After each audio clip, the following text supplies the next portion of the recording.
there, subscribe to this channel.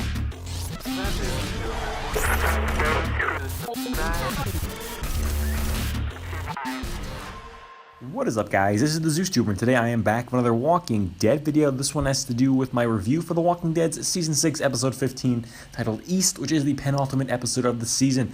This episode set up the finale so beautifully, and I cannot be more pumped for the finale. I have high hopes for it. After seeing tonight's episode, I am starting to doubt the whole cliffhanger thing even more. Just to clarify, the death cliffhanger. I do think we'll end on a cliffhanger no matter what, but I do think we'll see who gets Lucille in the finale episode. Once again, the whole death cliffhanger thing was only a rumor. This episode was very well done. It was well directed, well written, well paced. I think we're used to getting pretty slowish, slow burn, slow build penultimate episodes. I know last year it was the fight with Pete, but besides that was the only big thing in the episode. But everything built up to that, but it was a pretty slow-paced episode for the most part. And then obviously Rick gets knocked out at the end. The last 5 minutes or so were great. And then at Season 4 was Glenn's group getting the Terminus. And then Daryl still with the Claimers, things like that, just setting things up for the finale. They weren't very exciting episodes. They should have been more exciting. This episode was very exciting. It was very fast-paced for the vast majority of it, and the slower dialogue-based scenes, in my opinion, were very interesting. I actually thoroughly enjoyed the conversations between Rick and Morgan in this episode, and I think the writers, credit to them, I was skeptical about Morgan's arc through most of this season, but the more and more that they allow Morgan to actually just explain himself, more than just saying, "Oh, life is precious." When he gets to explain himself and use examples from what's already happened in the show to back up his ideology, I like that, because it's making me like, you know what? You have a point there, Morgan. You have a point. I still think you got to man up and kill some people, but you do have a point there. Him saving Denise was allowed for Denise to save Carl, and everything gets a return. And it made a lot of sense to me when he said it. And I think a lot of us viewers might have had that same realization that I had tonight, where it's like, you know what? Okay, Morgan, you are making sense. I understand where you're coming from now that you've said it how you said it tonight. And I think it's great that as a fan, I was able to have that experience at the same time that Rick was, because you can see in Rick's eyes during that scene, which is very good acting done by Andrew Lincoln, that he was listening to what Morgan said, and he actually, it got to him a little bit there, and you could see that Rick kind of felt bad to an extent for getting on Morgan's case about it, because he's like, you know what? Because I think he realizes, wow, if the wolf hadn't done that, then Denise might not have been able to save my son. Little things like that. So I think he's like, kind of cut Morgan a little bit of slack, just a little bit. And he even said, yeah, you're coming back, right? And Morgan's like, yes, I will. So I think that was a good moment between them, and that's a good step in the right direction for their relationship. Other things in this episode, obviously one of the other highlights was the stuff with Carol early on in the episode, where she goes off on her own, and although she's reluctant at killing still, which is still a little bit off-putting for me, considering we've seen her just been the most badass character on the show for the past couple seasons, but we did see her pull out her badass card once again in this episode, hiding the submachine gun there, or whatever she had in her coat sleeve, and taking those guys out. It was very Django Unchained. I mentioned that in my reaction video, and that whole sequence is pretty cool with the Saviors, and I thought that was really well shot and well done.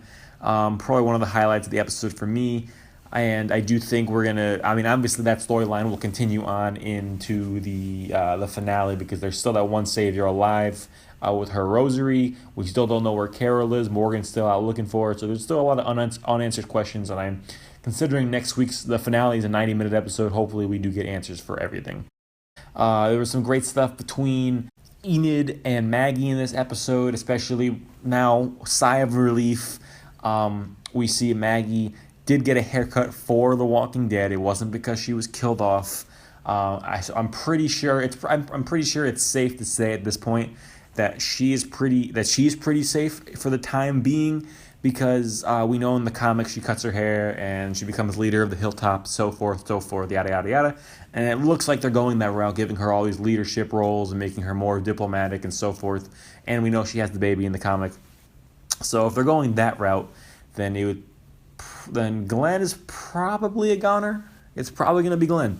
Don't quote me on it. They could change it up. They probably will change it up, but it looks like it's going to be Glenn to me at this point. Speaking of Glenn, there was good stuff with him and Michonne this episode, good dialogue between them, and then Glenn and Rosita. And they were just, it was just some good scenes between them. And then let's talk about the end of the episode a little bit. I will be diving into a couple of these topics in more detail and through several videos throughout the week. But the end of this episode, obviously, Daryl is alive. So anyone out there who was, tricked by that, he's alive. They wouldn't kill Daryl like that. He's arguably the show's biggest character. Should he be the biggest character? No, I think it should be Rick no matter what. But Daryl has risen to that level of fangirl fame, and he is AMC's moneymaker. So he's the big dude. He's the big guy at this point. And he was, supposedly shot. Well, he was shot, but supposedly killed. But at the very end, once the screen cuts to black, we hear Dwight whisper, "You'll be all right." So we'll see Daryl again. He's not dead. It was a shoulder hit. I'm sure he'll be fine. To be honest with you, he's gonna survive the gunshot. Will he survive Lucille? That's a different story altogether. But he'll definitely survive that gunshot, no problem.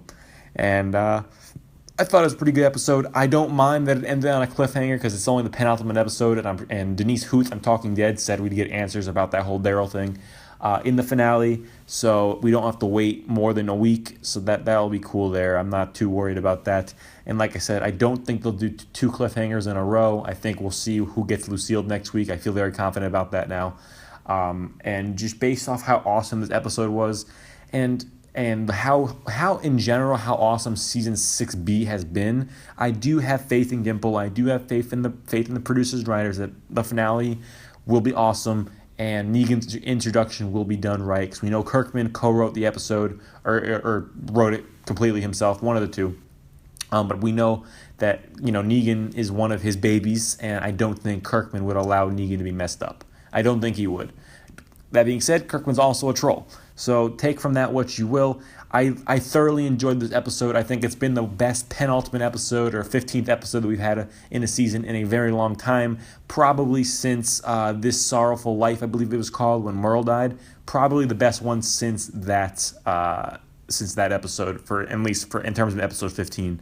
So yeah, this has been the ZeusTuber guys. What are your thoughts on the episode? I give it a 4.5 out of 5 stars. Thoroughly enjoyed it. I loved it. What do you guys think? Comment down below your thoughts, and I'll see you guys later. Have yourselves a wonderful day. Welcome to Woodburn.